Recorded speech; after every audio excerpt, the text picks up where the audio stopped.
십계명을 참 보게 되면 뭘 하지 마라 참 이렇게 보게 되면 마치 뭔가를 해야 될 것 같은, 하면 안 되는 것 같은 어떤 그런 율법으로만 우리가 이해를 하고 있는데, 사실 십계명은 구약에 쓰여져 있는 하나님의 복음이라고 하는 것입니다.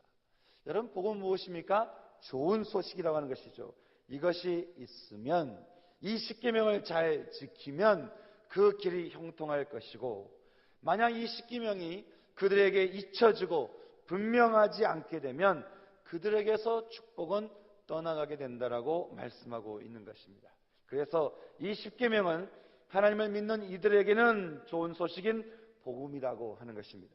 오늘 우리가 읽은 말씀, 출애굽기 20장 1절부터 2절 말씀에 보게 되면 우리는 이 십계명의 소론을 우리가 보게 됩니다. 그리고 우리는 이 십계명의 소론에서 왜 이 십계명이 우리에게 복음인가, 하나님께서 이 십계명을 왜 우리에게 말씀해 주기를 원하시는가라는 것을 우리가 알게 됩니다.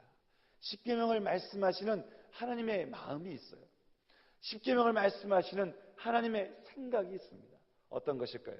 먼저 1절 말씀에서 이렇게 말씀해 주고 있습니다. 말씀하기를 하나님이 이 모든 말씀으로 일러 가라사대, 이렇게 말씀해 주고 있습니다. 이스라엘 백성들에게 하나님의 말씀이 임했습니다.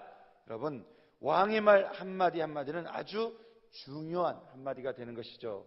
그렇지만 참 하나님의 말씀입니다. 하나님의 한마디 한마디는 그 대상이 믿는 사람이든 믿지 않는 사람이든 상관이 없이 하나님의 한 말씀 한 말씀은 너무나 중요한 말씀이라고 하는 것입니다. 온 우주의 주인 되시는, 우리를 구원해 주신, 아니 더 정확한 표현에 가자면 우리의 영혼과 그리고 우리의 인생을 살려주신 하나님께서 새로운 땅, 가나안 땅으로 향하는 이스라엘 백성들에게, 그리고 새롭게 예수 믿고 새로운 인생을 살아가는 우리들에게 주님께서 하시는 그 말씀이라고 하는데, 하나님께서 어떻게 우리에게 말씀해 주고 있습니까? 2절 말씀을 통해서 우리가 볼 수 있는데요, 2절 말씀을 통해서 우리가 알 수 있는 것은 바로 이 말씀을 말씀하고 계시는 하나님의 마음이라고 하는 것입니다. 주님은 십계명의 서론에서 이 말을 하는 자신이 어떤 존재인가를 우리에게 말씀해 주고 있습니다. 나는 이런 존재라고 하는 것이에요. 특히 너희에게 나는 이런 존재다라고 말씀하고 있다고 하는 것입니다. 어떤 존재일까요? 나는 너를 애굽 땅 종되었던 집에서 인도하는 그런 여호와 하나님이라고 말씀해 주고 있습니다. 여기서요 보게 되면 이 집이라고 하는 단어가 참 재미있습니다. 이 집이라고 하는 단어, 히브리 단어에 이 베트라는 것을 보게 되면 집도 집이지만 감옥이나 지하 감옥을 가리킬 때 이 단어가 사용된다라고 하는 것입니다. 그것은 이스라엘 백성들이 이집트의 노예로 살던 그 감옥살이를 이야기하기도 하지만 구원이 없는, 또 생명이 없는 사람들의 삶을 말해준다라고 하는 것입니다. 마치 사는 것이 지옥 같다라고 말하는 사람이 있습니다. 사는 게 참 죽는 것 같다라고 그렇게 말하는 사람이 있는 것이죠. 그래서 정말 곧 죽을 사람처럼 그렇게 너무나 힘겹게, 버겁게, 무겁게 사는 사람들이 얼마나 많은지 모르겠습니다. 예수를 믿는다라고 말하는 사람들 중에서도 인생이 너무 무거운 거예요. 인생이 너무 힘겨운 거예요. 그래서 너무 무겁고 너무 힘겨워서 참 사는 게 아니고 정말 죽는 것 같다라고 말하는 사람이 참 많이 있다라고 하는 것이죠. 하나님께서 참 우리들에게 하시는 말씀이 어떤 말씀일까요? 어떤 말씀을 말씀하시는데 이렇게 말씀하는 것이죠. 나는 너희가 고생하던 그 구원 없던 과거에서, 그리고 생명 잃는 그 과거에서 너를 빼내는 나는 그런 너의 하나님이라고 말씀하고 있다고 하는 것입니다. 이것이 바로 십계명을 통해서 말씀하시고자 하는 하나님의 복음이라고 하는 것입니다. 그래서 십계명은 율법이 될 수 없다고 하는 것이죠. 이것은 복음에서 시작된다고 하는 것입니다. 내가 너에게 이렇게 해라, 이렇게 하지 마라, 이렇게 말한 이유가 뭐예요? 그 하나님이 어떤 분이에요? 하나님은 우리에 있는 그 생명 없는 삶에서, 구원 없는 삶에서 우리를 자꾸 빼내는 분이라는 거예요. 여러분, 우리가 참 힘겨울 때마다 뭔가 갇혀있는 듯한 느낌을 가질 때가 있습니다. 갇혀있고 참 가두어져 있고 그렇게 무거운 가운데 눌려있는 듯한 그런 마음을 우리가 가질 때가 있다고 하는 것이에요. 그렇지만 여러분 기억하실 것은 여러분이 믿는 하나님은 거기에서 빼내는 하나님이라고 하는 것이에요. 여러분이 하나님을 믿기만 하면, 또 여러분이 하나님의 이름을 부르기만 하면, 여러분이 진심으로 하나님을 찾으면 하나님께서는 여러분의 그 지하 감옥과 같은 여러분의 인생에서 여러분을 빼내는 분이 바로 하나님이다라고 하는 것입니다.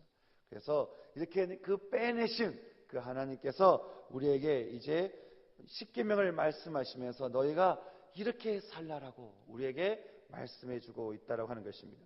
어떻게 말씀하고 있을까요? 먼저 보게 되면 하나님은 우리에게 십계명에 쭉 여러 가지 말씀을 하시는데, 그 중에 오늘 말씀은 바로 첫 번째 계명에 대해서 우리에게 말씀해주고 있습니다. 첫째 계명이라고 하는 것은 모든 십계명의 으뜸이요, 그리고 시작이라고 하는 것입니다.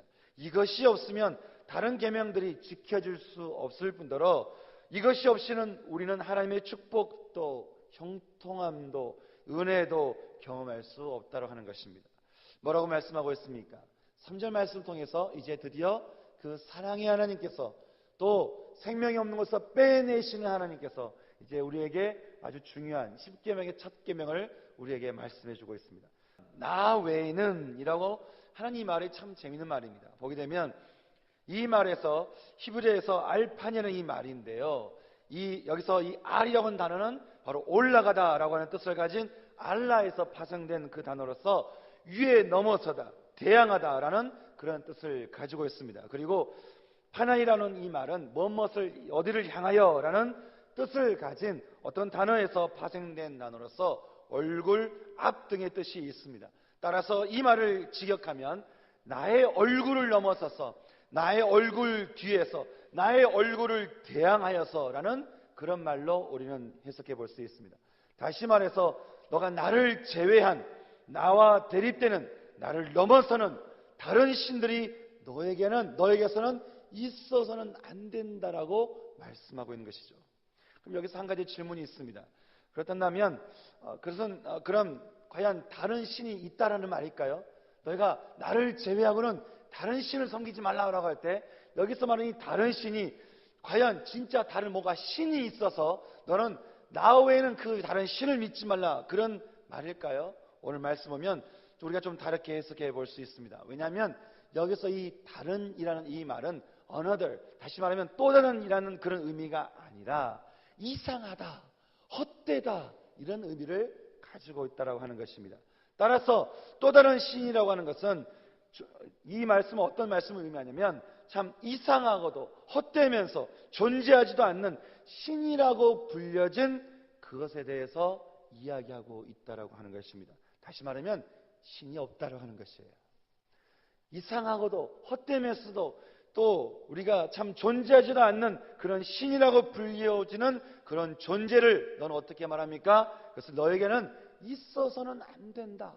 다시 말하면 아주 강한 금지나 부정을 사용하셔서 말씀하기를 결단코 너희에게 그것이 있어서는 안 된다라고 말씀하고 있는 것입니다. 따라서 이 3절 말씀을 이렇게 풀어보면 이렇게 우리가 해석해 볼 수 있습니다. 그것은 너희는 나를 제외한, 나를 대항하는, 또 나에게 대적하는 그 이상하면서도 헛된, 그리고 참 존재하지도 않는 신이라고 불려지는 그것들에 대해서 너희는 결단코 너는 그것을 너의 마음에 품어서는 안 된다라고 하나님께서 말씀해주고 있다고 하는 것입니다. 이 세상의 신은 오직 하나라고 하는 것입니다. 그것은 바로 우리 여호와 하나님이라고 하는 것입니다.